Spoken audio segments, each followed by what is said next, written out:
हम भी जानने आए हैं 3 बार जी। यहाँ घूस लग रहा है कि नहीं? लगेगा घूस घूस लग रहा है कि नहीं? पूरा घूस लग रहा है। पूरा कुछ ब्लॉक में राशन कार्ड है?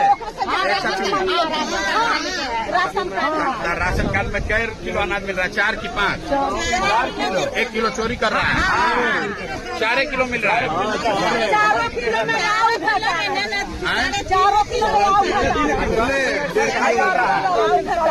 3.5 किलो। जब माजी आपको जो जमीन 11 में लिखा हुआ है, 11 में है लिखा हुआ कि 11 में आपको जमीन मिल गया, आज तक नहीं मिला है।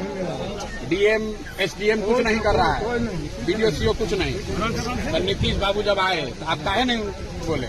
नहीं मिले सर, गाड़ी से निकल में लेकिन